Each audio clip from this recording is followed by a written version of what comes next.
యేసుక్రీస్తు నామములో ప్రేమపూర్వకమైన వందనాలండి. అందరికీ వందనాలు. దేవునికి మహిమ కలుగును గాక. రోమాపత్రిక 4వ అధ్యాయం 7వ వచనం నేను చదువుతున్నాను. తన అతిక్రమములకు పరిహారము నొందినవాడు తన పాపమునకు ప్రాయశ్చిత్తము నొందినవాడు ధన్యుడు. ప్రాయశ్చిత్తము నొందినవారు అంటే పాప పరిహారము కొరకు చేయునది ప్రాయశ్చిత్తం. హిందువులు అంటారు కర్మం. దీనికి మరొక పర్యాయ పదం వ్రతం. ప్రాయశ్చిత్తం పాపము తొలగిపోవాలని పాప పరిహారం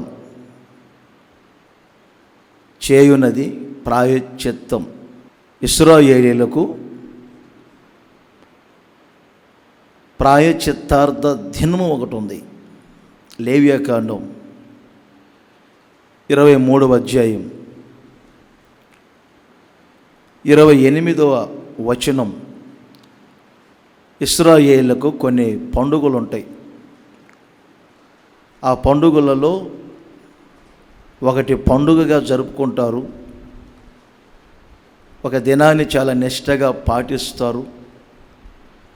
తమ జీవితంలో ఎక్కడైనా పొరపాట్లు జరిగాయా, దోషాలు, పాపాలు, అతిక్రమాలు అని సరిదిద్దుకోవటానికి, తమను తాము దుఃఖపరుచుకోవటానికి ఒక ప్రాయశ్చిత్తార్థ దినమును వారు పాటిస్తారు. ఆ దినాన్ని తప్పనిసరిగా వారు పాటించాలి. తమను తాము దుఃఖపరుచుకోవాలి. అలా ఎవరైతే చేయలేదో అలాంటి వ్యక్తులు సమాజంలో ఉండకుండా కొట్టివేయబడతారు. కఠినమైనటువంటి ఆజ్ఞ. ఈ ప్రాయశ్చిత్తం దాని కొరకు పాప పరిహారార్థ బలిని ఒకటి పాటిస్తారు. అది కూడా మీరు నోట్ చేసుకోవచ్చు. 23వ అధ్యాయమే 19వ వచనంలో గుర్తించవచ్చు. మీరు దీన్ని ఏమంటారంటే పాప పరిహారార్థ బలి. ప్రాయశ్చిత్తము నొందినవారు. మంచి మాట.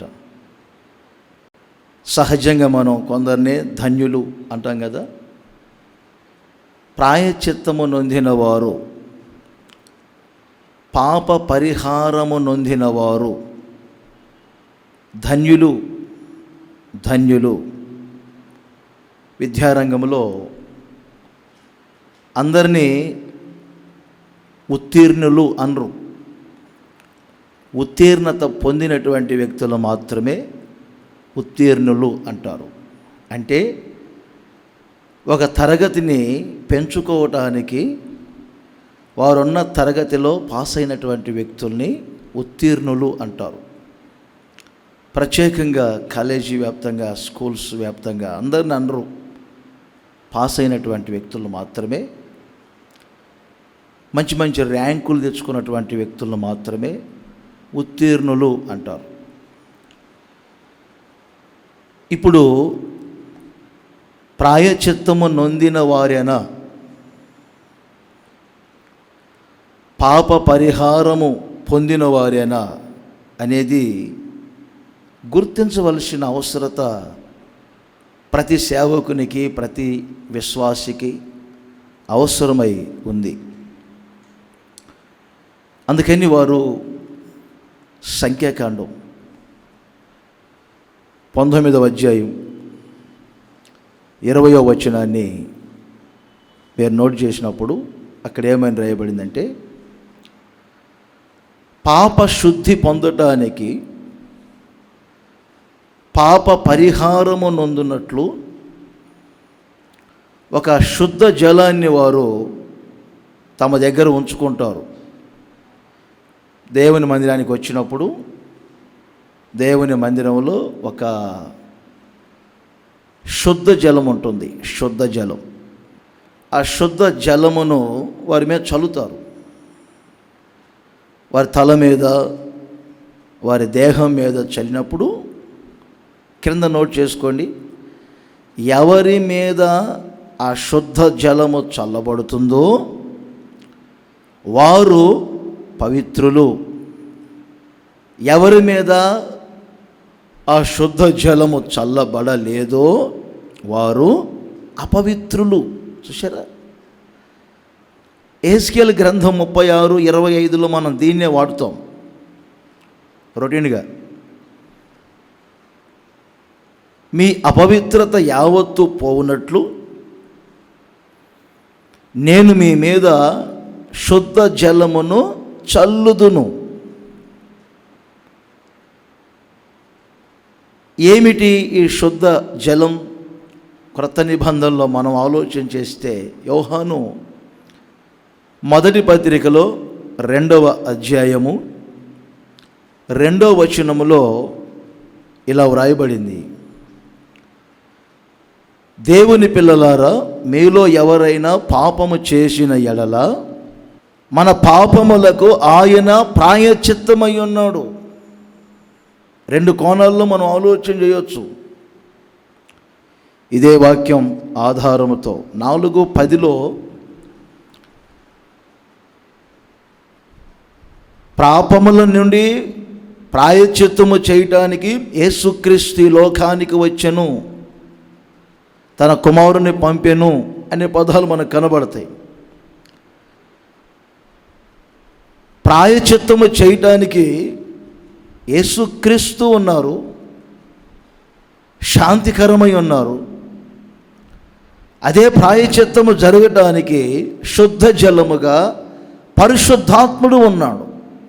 అందుకే పాత నిబంధనలో చాలా వాడతారు. వాటిలో 2 ప్రాముఖ్యమైనది ఏంటంటే, ఒకటి శుద్ధ జలాన్ని వాడతారు, రెండవది వారు గొర్రెలను వాడతారు.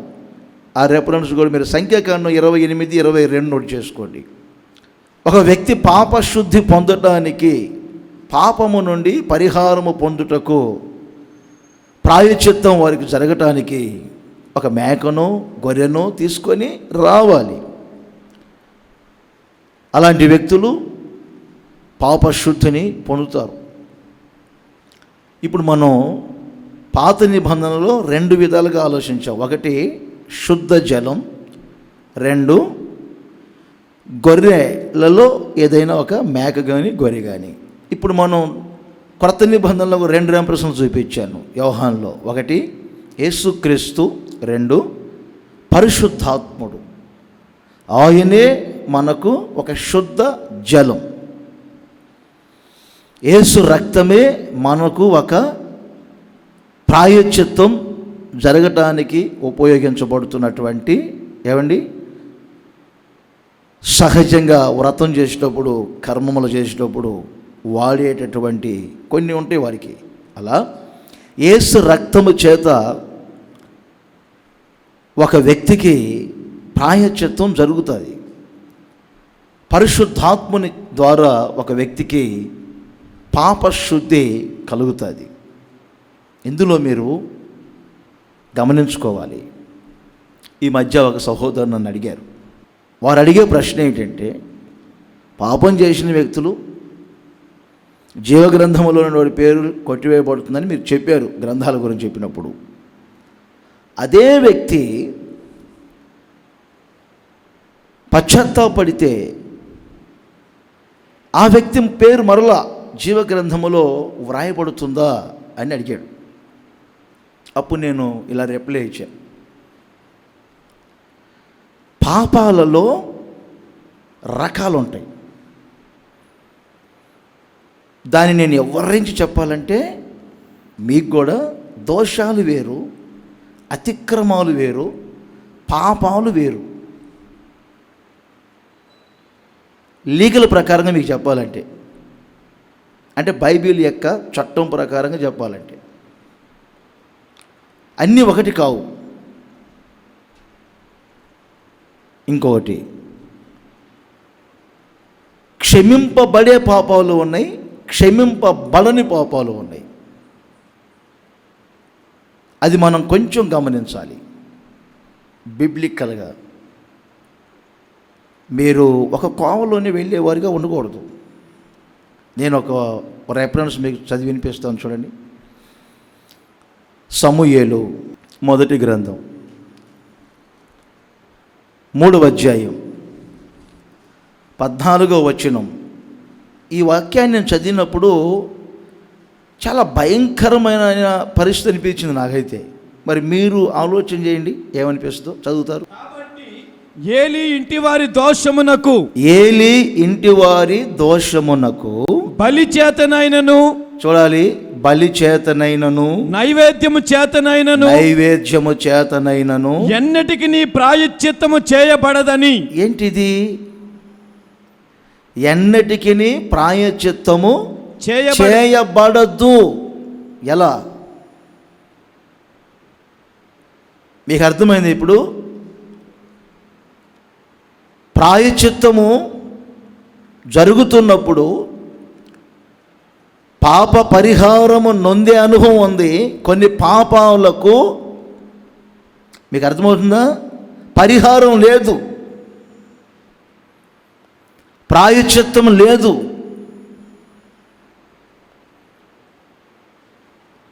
ఆత్మీయులు మరీ గమనించాలి. ఏదో తప్పు చేశాము, దాని నిమిత్తం మరలా శనివారం శుద్ధీకరించుకున్నాము,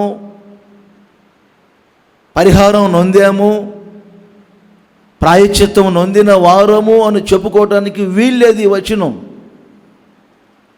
నేను అందుకే దీనికి ఒక ఉదాహరణ చెప్తాను.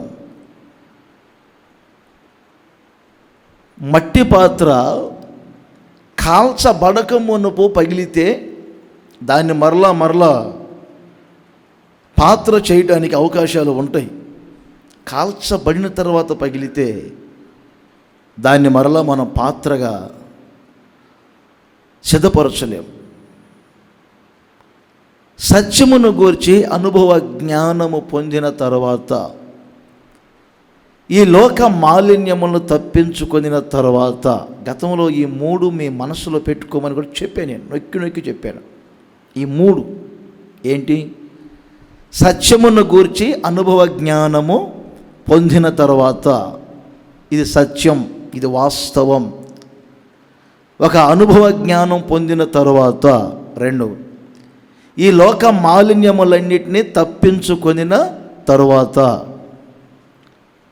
3, ఒకసారి వెలిగింపబడి పరలోక రాజ్య మర్మములను వరములను రుచి చూచిన తర్వాత తప్పిపోతే అలాంటి వ్యక్తుల్ని మరలా నూతన పరుచుట అసాధ్యం. అందుకే ఏలీ ఇంటి వారి కొరకు ప్రాయశ్చిత్తం చేసినా కానీ ఇక పాప పరిహారము జరగదట. చాలా బాధకరంగా ఉంది నాకు ఈ వచనం చదివినప్పుడు. ఎలా? ప్రాయశ్చిత్తం అనేది ఒకటి ఉంది, కానీ ఇక్కడ వచనం అంటుంది ప్రాయశ్చిత్తము చేసినా కానీ పాప శుద్ధి జరగకుండా, పరిహారము నొందకుండా ఉన్నటువంటి పాపాలట. అందుకే ఆత్మీయులు, సేవకులు గమనించాలి. నేను చేసిన పొరపాట్లు తెలిసి తెలియక ఒకసారి చేసినప్పుడు దాని నిమిత్తం పశ్చాత్తాపడితే ప్రాయశ్చిత్తం జరుగుతుంది. పాపము నుండి ఒక వ్యక్తి విడుదల పొందే పరిహారం జరుగుతుంది. అయితే ఇక విధి విరుద్ధంగా అలాగే చేసుకుంటూ వెళ్తే చెప్పరు. ఈరోజు చెప్పాము సరే అని మరలా అవతలకి వెళ్ళి అదే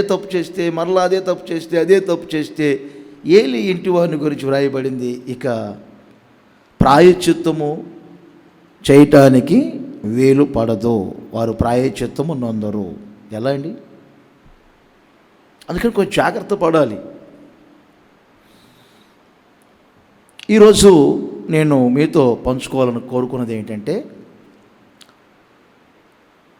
ప్రాయశ్చిత్తం కొరకు జలమును వాడారు, కొన్ని బలులు వాడారు. క్రొత్త నిబంధనలో ఆ ప్రాయశ్చిత్తము కొరకు యేసు రక్తము అని చెప్పాను. రెండవది పరిశుద్ధాత్ముడు అని చెప్పాను. నేను ప్రాయశ్చిత్తము నొందినటువంటి వ్యక్తిగా కనబడాలి. మీరు ప్రాయశ్చిత్తము నొందినటువంటి వ్యక్తులుగా కనబడాలి. అందుకే ఈరోజు ఈ అంశాన్ని తీసుకున్నాను.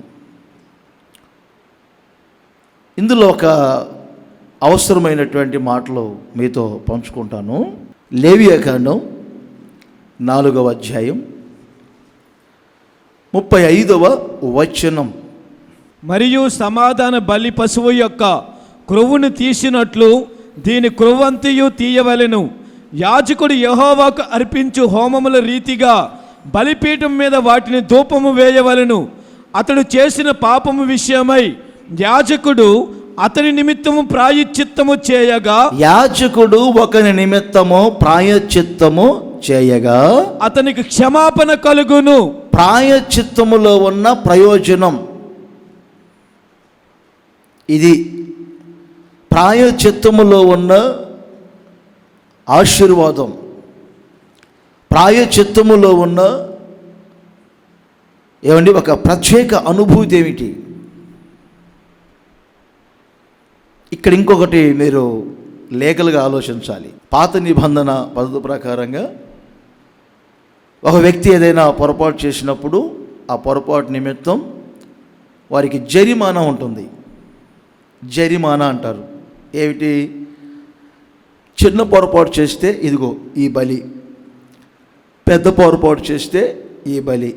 ఆ అర్పణను వారు తీసుకొని వస్తారు. వారు వచ్చి ప్రత్యక్ష గుడారములో యాజకుని ఎదుట నిలబడతారు. ఆ యాజకుడు ఏం చేస్తాడు? ఆ అర్పణను తీసుకొని బలిపీఠం దగ్గర అర్పించి,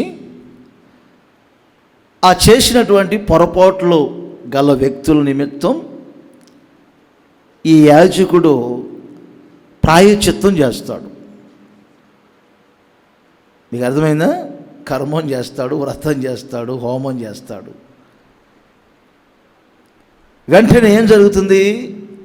ఆ ప్రాయశ్చిత్తము ద్వారా ఆ వ్యక్తికి పాప క్షమాపణ కలుగుతుంది. మొదటి ఆశీర్వాదం ఏంటంటే పాప క్షమాపణ కలుగుతుంది.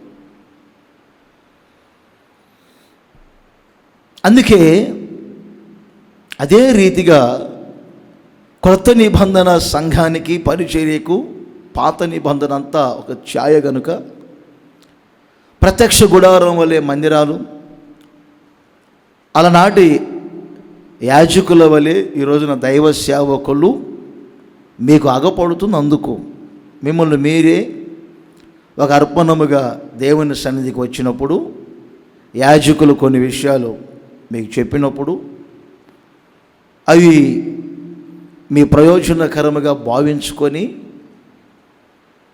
వాటి విషయంలో మీరు తల వంచి మొగ్గు చూపుతున్నారు కనుక ఆ ప్రాయశ్చిత్తము ద్వారా పాప క్షమాపణ కలుగుతుంది.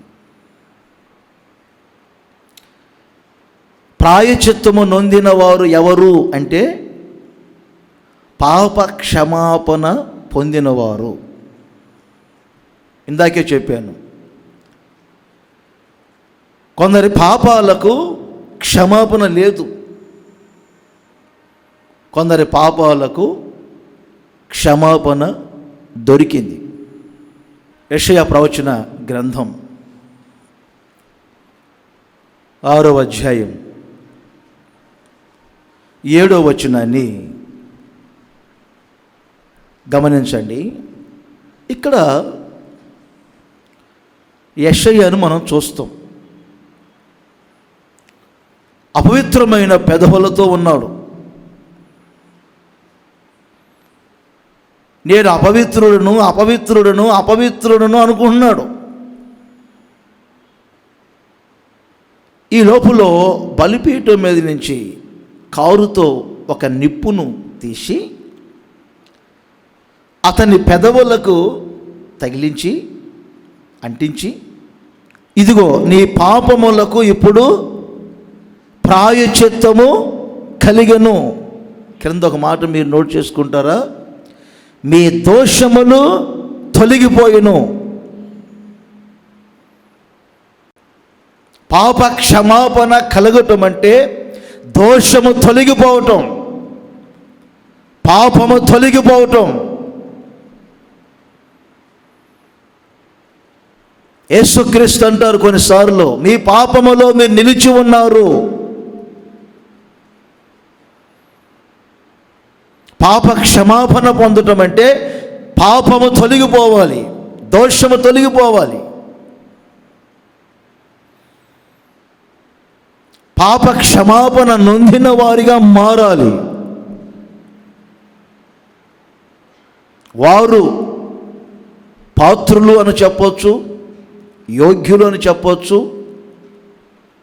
ప్రాయశ్చిత్తము నొందినవారు అని చెప్పవచ్చు, ఉత్తీర్ణులు అని చెప్పవచ్చు. పాస్ అయ్యారు వాళ్ళు. ప్రాయశ్చిత్తములో ఇంతటి ఆశీర్వాదం ఉన్నది కనుకనే మన పితరులు తమ్మును తాము దుఃఖపరుచుకొని ప్రాయశ్చిత్తార్థ దినాన్ని వారు తప్పనిసరిగా పాటిస్తారు. లేకపోతే ఏం జరుగుతుంది? యోబు గ్రంథం 33వ అధ్యాయం 24వ వచనాన్ని కూడా చదువుతున్నారు, ఒకసారి వినండి. దేవుడు వాని యందు కరుణ చూపి, దేవుడు ఒక వ్యక్తి యందు కరుణ చూపి పాతాళములోనికి దిగి వెళ్ళకుండా, పాతాళములోనికి ఒక వ్యక్తి దిగి వెళ్ళకుండా వానిని విడిపింపుము, వానిని విడిపింపుము. ప్రాయశ్చిత్తము నాకు దొరికినని ప్రాయశ్చిత్తము ఒక వ్యక్తికి దొరికినప్పుడు ఏం జరుగుతుందంటే అతని ఆత్మ పాతాళములోనికి వెళ్ళదు. ప్రాయశ్చిత్తము నొందిన వారు ఎవరంటే పాప క్షమాపణ పొందినవారు. పాప క్షమాపణ పొందకపోతే ఏం జరుగుతుందండి అని మీరు అంటారా? దోషాలు తొలగిపోకపోతే, పాపాలు తొలగిపోకపోతే ఏమవుతుందంటారా? ఒక వ్యక్తి ఆత్మ పాతాళానికి దిగిపోతుంది. దీన్ని ఇంకొక కోణంలో చెప్తాను చూడండి. దిగిపోవటమే కాదు, 49వ కీర్తనలో 8వ వచనాన్ని కూడా లింక్ చేయండి.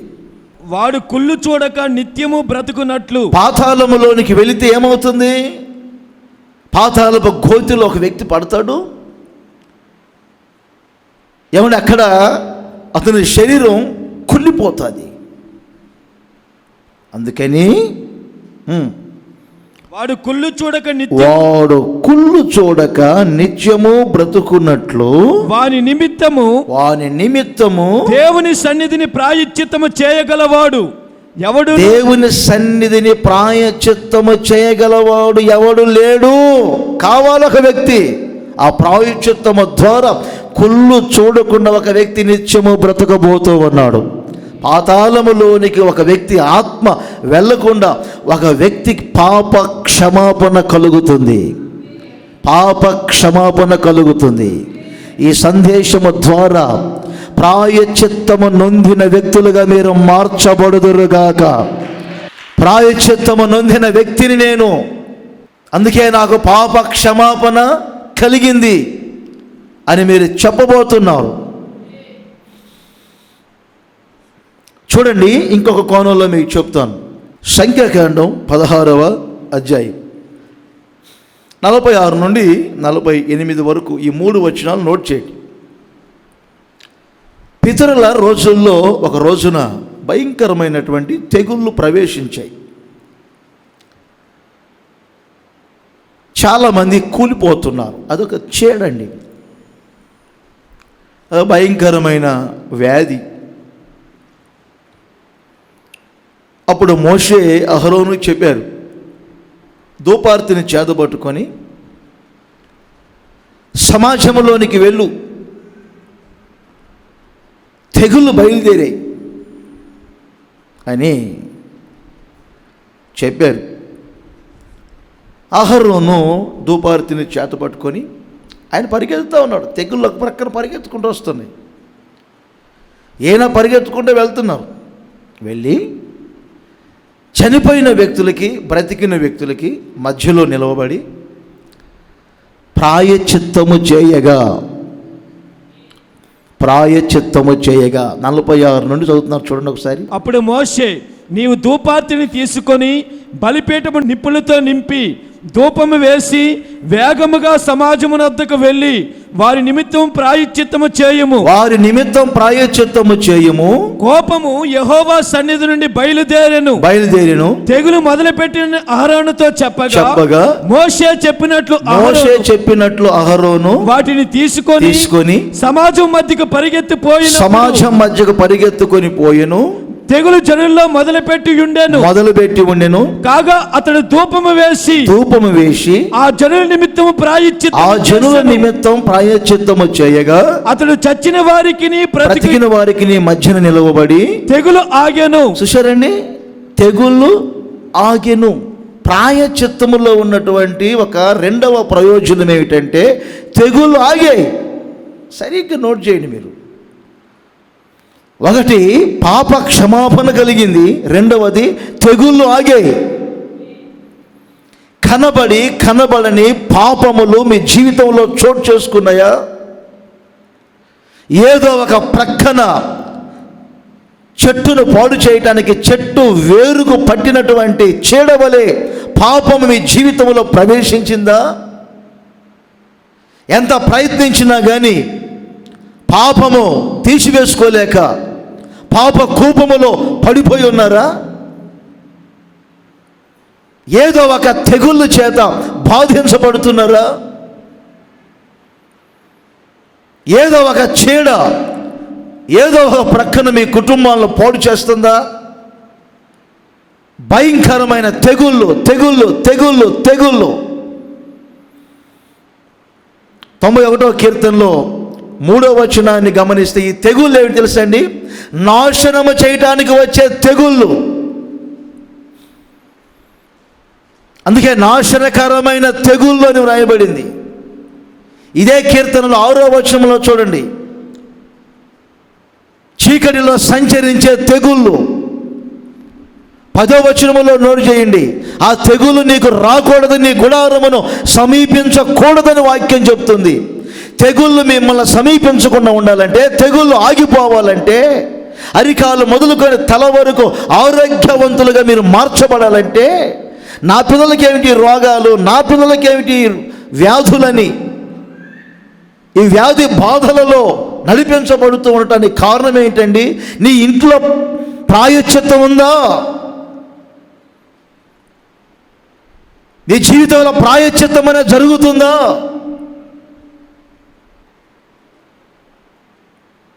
మీ కుటుంబ వ్యవస్థలో ప్రాయశ్చిత్తం జరుగుతుందా? యేసు రక్తము చేత పాప శుద్ధి పొందుతున్నారా? పరిశుద్ధాత్మ అనే ఆ శుద్ధ జలము చేత మిమ్మల్ని మీరు శుద్ధీకరించుకుంటున్నారా? ఎందుకు తెగుళ్ళు? ప్రాయశ్చిత్తం ఎక్కడ జరగదో అక్కడ తెగుళ్ళు. 106వ కీర్తనలో 30వ వచనాన్ని మీరు నోట్ చేయండి. ఇశ్రాయేలీల రోజుల్లోనే ఓ భయంకరమైనటువంటి పాపం ప్రవేశించింది. అక్కడ ఒక చిన్న సేవకుడు ఉండండి, పీనేహాసు అనే సేవకుడు. చిన్న సేవకుడండి, ఆయన పెద్ద సేవకుడేం కాదండి. ఆ చిన్న సేవకుడు ఏం చేశాడంటే, దేవుని విషయములో ఆసక్తి కలిగి దేవుడు ఓర్వలేనటువంటి పాపం వీరు చేస్తున్నారని ఇతను కూడా ఓర్వకుండా ఈయన ప్రాయశ్చిత్తము చేసునని రాయబడింది. ఇక్కడేమో పరిహారము అనే పదం ఉంది. సంఖ్యాకాండం 25:13లోనేమో ప్రాయశ్చిత్తము చేయగా, 106:30లో తెగులు ఆగెను. తెగులు ఆగాలంటే ప్రాయశ్చిత్తం జరగాలి. అక్కడ తప్పనిసరిగా జరగాలి. బాధపడినా జరగాలి, బాధపడకపోయినా జరగాలి. ఎవరో బాధపడుతున్నారని ప్రాయశ్చిత్తాన్ని ఆపుకూడదు మనం. ఆ పనిలో అది ఉండాలి. ఎంత ప్రాయశ్చిత్తం జరుగుతూ ఉంటుందో అక్కడ తెగుళ్ళు ఆగిపోతూ ఉంటాయి. ప్రాయశ్చిత్తము నొందిన వారిగా రాబోయే రోజులందరినీ నడిపించబడబోతున్నారు. అంటే పాప క్షమాపణ నొందిన అనుభవాన్ని మీరు చూడబోతున్నారు. తెగుళ్ళు ఆగిపోయిన అనుభవాన్ని మీరు చూడబోతున్నారు. తెగుళ్ళు ఆగిపోయిన అనుభవాన్ని చూడబోతున్నారు. నీ గుడారమునకు, ప్రత్యేకంగా నీ ఇంటికి, నీ పిల్లలకు ఏ తెగుళ్ళు సమీపించకుండా, ఏ రోగాలు రాకుండా అది ఆగునుగాక, ఆగిపోవునుగాక. ఆగిపోవాలంటే ఈ నెల చివరి రోజే, ఈ రోజే ప్రాయశ్చిత్తము జరగాలి నీ జీవితంలో. సమూయేలు 2వ గ్రంథం 24వ అధ్యాయం 25వ వచనములో కూడా దావీదు రోజుల్లో భయంకరమైన తెగుళ్ళు వచ్చాయి. దావీదు కూడా అదే చేశారండి. బలిపీఠం కట్టి ఆయన బలర్పించి ప్రాయశ్చిత్తం ఎప్పుడైతే చేయటం ప్రారంభించారో వెంటనే వాక్యం చెప్తుంది, తెగుళ్ళు జనులలో ఆగి, ఇంకా ఫుల్ఫిల్గా ఉంచండి ఇక్కడ, ఆగి విడిచిపోయాను, ఆగి విడిచిపోయాను. ప్రతి మాటను మనం చాలా స్పష్టంగా చదవాలి. ఆగి విడిచిపోయినాయి అంట. ప్రాయశ్చిత్తం ఉన్న చోటుకి తెగులు రావాలంటే కొంచెం ఆలోచిస్తుంది, ఆగుతుంది. ఆగి అక్కడికి రాకుండా వెనక్కి వెళ్ళిపోయింది. ఇప్పుడు పాప క్షమాపణ జరగటం మంచిదా కాదా? మంచిది. తెగులు ఆగటం మంచిదా కాదా? మంచిది. మరి మంచి జరగాలంటే ఇప్పుడు మన జీవితంలో ఏం జరగాలి? ప్రాయశ్చిత్తం. దినవృత్తాంతముల 2వ గ్రంథం 30వ అధ్యాయం 19-20 హిజ్కియా రోజులు, పితరుల రోజులని మనం గుర్తు చేసుకుంటే ఆ రోజుల్లో జరిగినట్లుగానే కొన్నిసార్లు జరిగాయా అనిపిస్తుంది. ఎందుకంటే మనకు ప్రభు శరీరం, ప్రభు రక్తం ఎంత విలువైనదో పితరులకు పస్కా పండుగ, పస్కా బలి అంత విలువైనది, అంత ప్రాముఖ్యమైనది. పస్కాను వారు జరుపుకునేటప్పుడు అందరూ యెరూషలేములో ఏకమవుతారు, దేవుని మందిరంలో కూడుకుంటారు. వారికి కొన్ని సరిహద్దులు ఉంటాయి. దాను మొదలుకొని బెయేర్షెబా వరకు అనే కొన్ని సరిహద్దులు ఉంటాయి. ఇశ్రాయేలందరూ పస్కా పండుగ చేయడానికి కూడుకుంటారండి. పై వచనాలలో మనం అప్పుడప్పుడు ధ్యానం చేశాం, వివరించుకున్నాం. కొందరు పస్కా పండుగకు రమ్మంటే ఎగతాళిగా భావించుకున్నారని, మరికొంతమంది ఏమో పై వచనాలు ఉంటాయండి, కృంగిన మనసుతో ప్రవేశించారు. ఇంకా కొంతమంది తమ్మును తాము ప్రతిష్ఠించుకోకుండానే పాలు పొందారు. మరికొంతమంది తమ్మును తాము ప్రతిష్ఠించుకొని పాలు పొందారు. అన్ని తెగల వారు, అన్ని గుంపుల వారు అక్కడ మనకు కనబడతారు. ఎగతాళిగా భావించుకున్నవారు, ప్రభు శరీరం, ప్రభు రక్తం అంటే ప్రతిష్ఠించుకోకుండా వచ్చినటువంటి వ్యక్తులు. కొంతమంది ఏమని కృంగి మనసుతో తమను తాము ప్రతిష్ఠించుకొని వచ్చారు. మంచిది. హిజ్కియా ఒక లీడర్ కదండి, లేఖల ప్రకారంగానే వెళ్తున్నాడు ఆయన కూడా. ఏమిటి? 19వ వచనంలో చిన్న ప్రార్థన చేశాడు. ప్రతిష్ఠించుకోకుండా ఎగతాళిగా భావించుకుంటూ ఈ కార్యక్రమంలో పాలు పొందే వారందరిని చూసి ఈ మాట అన్నాడు, చూడండి. తన పితరుల దేవుడైన యెహోవాను ఆశ్రయింప మనస్సు నిలుపుకునే ప్రతి వారి నిమిత్తము దయగలిగిన యెహోవా ప్రాయశ్చిత్తము చేయును గాక. చూశారండి, దయగలిగిన యేసయ్య ప్రాయశ్చిత్తము చెయ్యయ్యా. తెలియదయ్యా ప్రభు శరీరం, ప్రభు రక్తం విలువ వారికి తెలియట్లేదు ప్రభువా. ప్రాయశ్చిత్తం చేయి ప్రభువా. ప్రతిష్టత లేకుండా తీసుకుంటున్నారు, అపవిత్రముగా ఎగతాళిగా భావించుకుంటున్నారు. ప్రాయశ్చిత్తం చేయయ్యా. ఒక సేవకునిగా నేను కూడా ఇలాగే ప్రార్థన చేయబద్ధుడనై ఉన్నాను. ఎందుకంటే నేను ఒక యాజకుని. మీ నిమిత్తం ప్రాయశ్చిత్తము చేసే దైవజనుణ్ణి. మీ అందరి కొరకు ప్రాయశ్చిత్తం చేయాల్సిన బాధ్యత నాకుంది. మీరు మీ వ్యక్తిగత జీవితం కొరకు, మీ కుటుంబ సభ్యుల కొరకు మాత్రం ప్రాయశ్చిత్తం చేసుకుంటారు.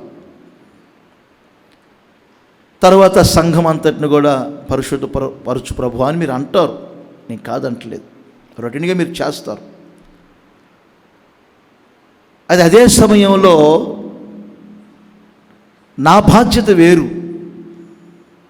దేవుడు నాకు ఇచ్చినటువంటి ప్రాయశ్చిత్తం చేసే అనుభవం వేరు. మీ నిమిత్తం అందుకే మోకరించాలి. మీ నిమిత్తం అవసరమైతే 2 రోజులు కలుపు కాల్చుకోవాలి.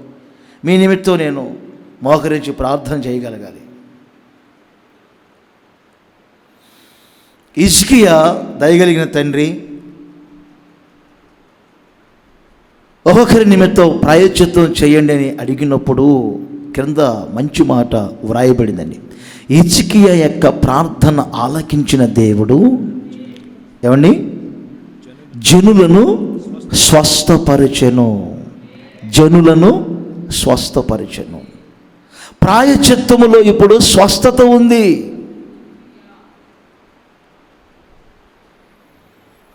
ప్రాయశ్చిత్తములో స్వస్థత ఉందండి. శరీర రోగాలు కొన్ని కనబడతాయి,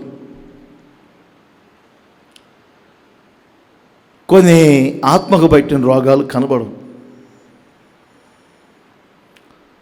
మనసుకు పట్టిన రోగాలు కనబడవు,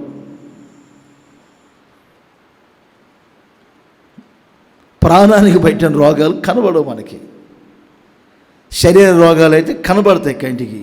వెంటనే మీరు ఏదైనా చెప్పినప్పుడు అర్థమవుతుంది ఆ ముఖంలో మార్పు. కానీ లోపల ఆత్మకు పట్టిన రోగాలు ఉంటాయి. మీలో శరీర రోగులు ఎంతమంది ఉన్నారో, ఆత్మకు ఎన్ని రోగాలు బట్టి ఉన్నాయో మీకు తెలీదు. ప్రాణానికి ఎన్ని రోగాలు ఉన్నాయో, మనసుకి ఎన్ని రోగాలు ఉన్నాయో మీకు తెలియదయ్యి. ఒక దైవజనుడిగా వాటిని నేను గుర్తించగలగాలి.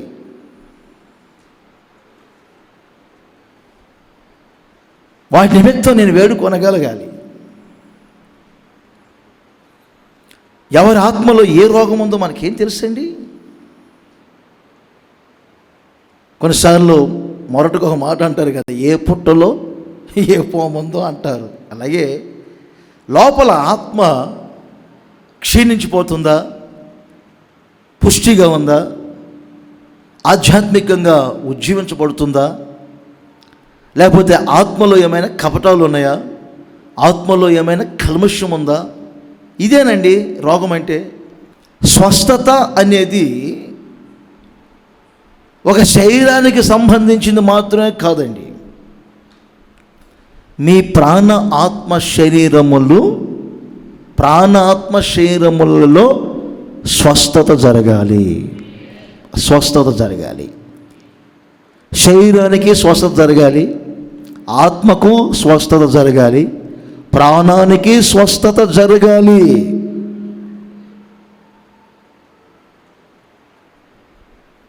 మీ అరికాలు మొదలుకొని తల వెంట్రుకల వరకు అంతయు, పేతురు చెప్పినట్లుగా అంతయు, ఒక కాలు కాదయ్యా అంతయు. నేను అదే కోరుకున్నాను ఈరోజు నా ప్రార్థనలో. చూడండి, తెస్సలోనిక మొదటి పత్రిక 5వ అధ్యాయం 23వ వచనం. సమాధానకర్తయగు దేవుడు మిమ్మును సంపూర్ణంగా పరిశుద్ధపరచును గాక. అదిగో సంపూర్ణముగా స్వస్థత, సంపూర్ణముగా స్వస్థత కలగాలి.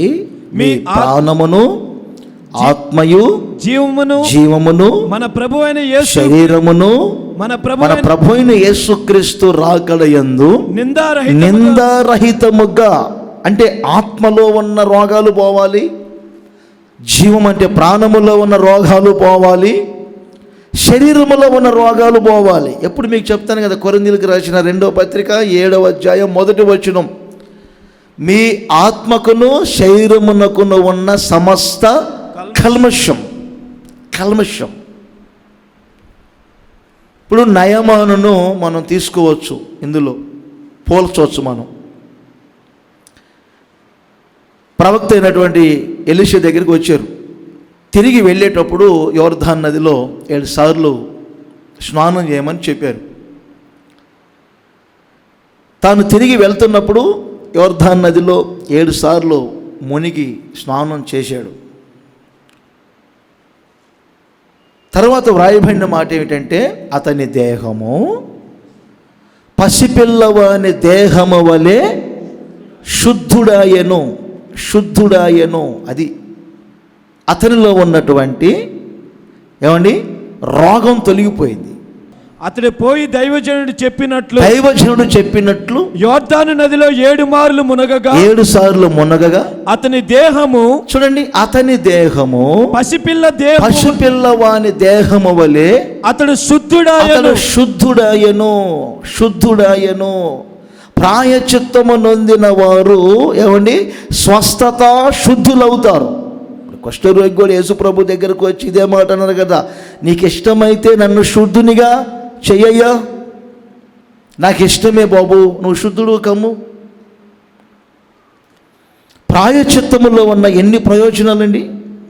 అందుకని తప్పనిసరిగా ప్రభు శరీరములో, ప్రభు రక్తములో పాలు పొందే ప్రతివారు అనే కాకుండా తమ జీవితాలను ప్రతి క్షణం ప్రాయచిత్తానికి అప్పగించుకొని పాప పరిహారము నొందినటువంటి వ్యక్తులుగా మీరు కనబడాలి. రాబోయే రోజులు అనేకులకు మీరు అలా అగపడాలి. ఫైనలీ లేవియాకాండం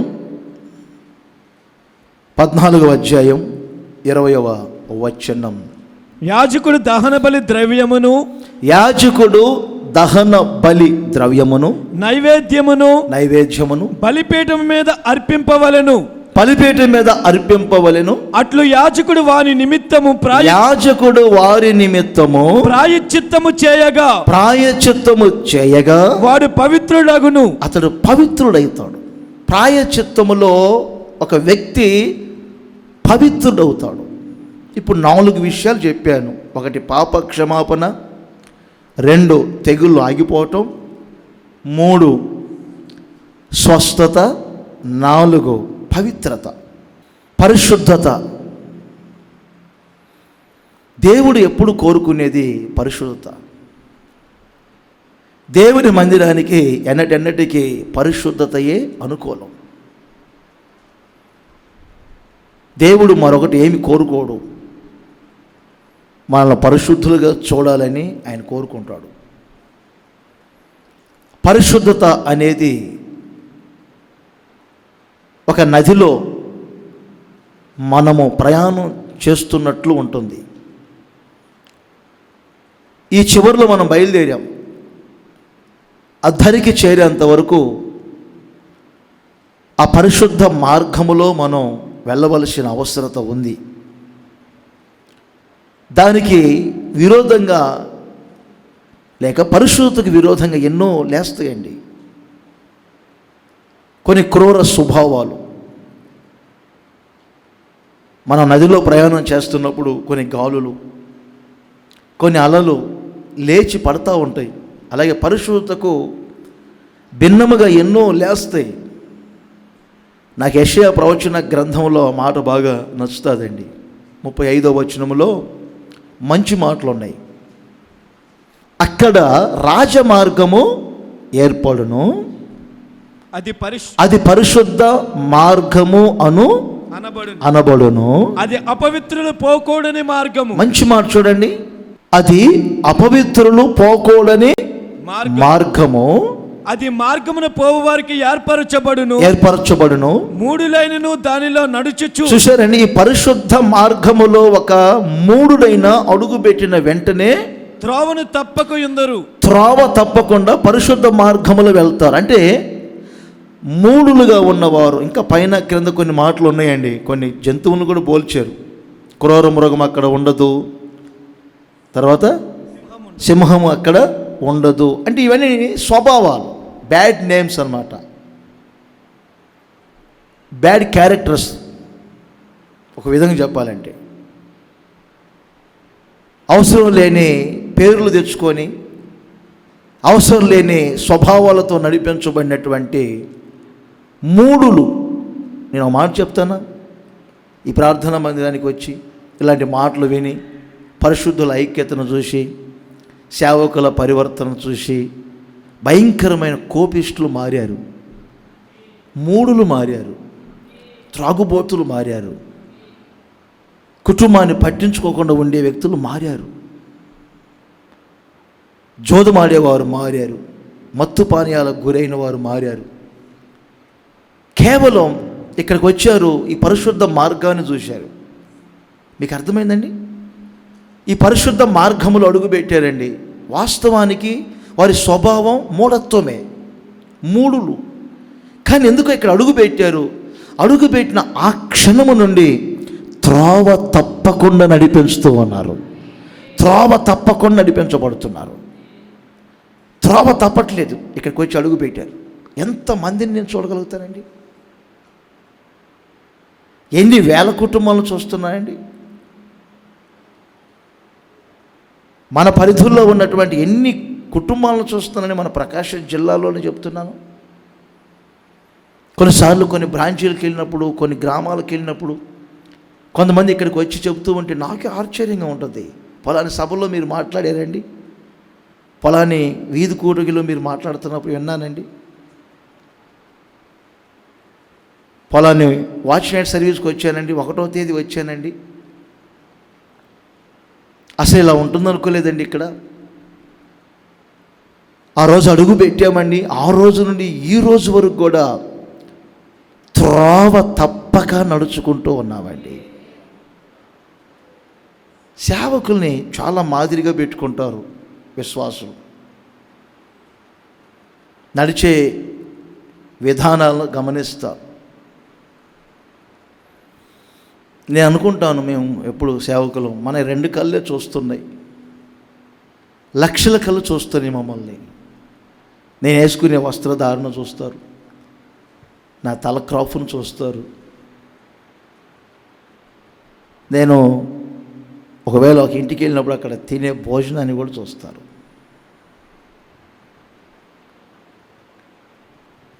ఒక భార్యాభర్తలు ప్రార్థన చేసుకోవడానికి వచ్చారు. అన్నయ్య, మిమ్మల్ని చూసిన దగ్గర నుంచి అసలు మిమ్మల్ని కాఫీ కొడుతున్నాడు. మంచిదేగా కాఫీ కొడితే, అదే మాదిరిలో నడిస్తే మంచిదే కదా.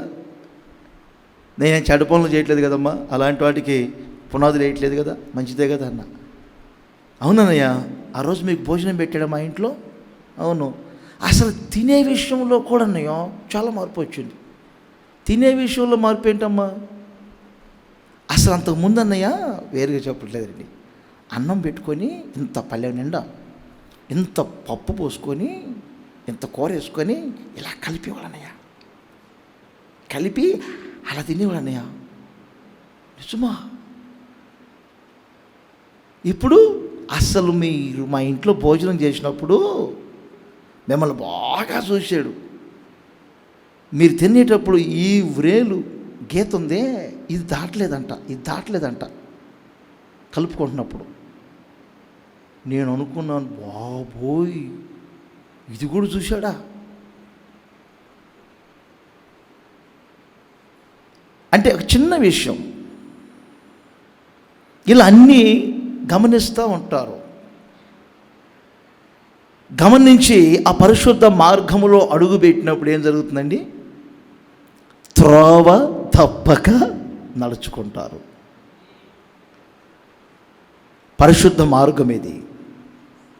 పరిశుద్ధ మార్గములో మీరంతా అడుగు పెట్టారు. మూఢత్వం ఉండదుగా. ఏ క్రూర స్వభావాలు ఇక్కడ పనిచేయవు. ఎప్పటికీ ఎన్నటెన్నటికీ పరిశుద్ధతయే, పరిశుద్ధతయే, పరిశుద్ధతయే, పరిశుద్ధతయే నీ మందిరమునకు అనుకూలమై ఉన్నది. ప్రేమ కలిగిన తండ్రి, పరిశుద్ధుడు అయిన యేసయ్య, ఈ సమయంలో ప్రతి ఒక్కరితో మీరు మాట్లాడారు. ప్రాయశ్చిత్తము నొందినవారు అనే అంశం మీద చక్కని వివరణ, ఒక నూతన కోణములో మీరు వివరించినందుకు స్తుతిస్తున్నాను.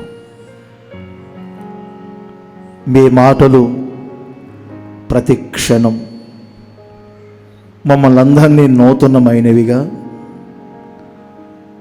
నూతనమైన వారిగా మమ్మల్ని మారుస్తూ ఉన్నాయి. ప్రాణము, ఆత్మ, శరీరం సంపూర్ణముగా పవిత్రపరచబడాలని, ఆరోగ్యముగా ఉండాలని, ఏ తెగుళ్ళు సమీపించకుండా జీవించాలని, పాప క్షమాపణ నొందిన వ్యక్తులుగా పాతాళానికి దిగిపోకుండా నడిపించబడాలని, ప్రాయశ్చిత్తము నొందిన వారు అనే అంశం మీద ఇప్పటి వరకు మీరు మాట్లాడినందుకు స్తుతిస్తున్నాను. మా పితరులు శుద్ధ జలాలు చల్లుకొని భౌతికమైన గొర్రెల రక్తము చేత తాత్కాలికమైన పాప పరిహారము నొందారయ్యా. కానీ స్వయముగా మీ స్వరక్తము చేతనే పరిపూర్ణమైన మీ పరిశుద్ధాత్మ నింపుదల ద్వారా మా ఒక్కొక్కరికి మీరు ప్రాయశ్చిత్తము జరిగించినందుకు స్తుతిస్తూ ఉన్నాను. కృపను బట్టి ఇన్ని రోజులు మీరు కాపాడారు. మరొక నూతనమైన నెలలో ప్రవేశించటానికి ప్రభువా మీరు సహాయం చేశారు.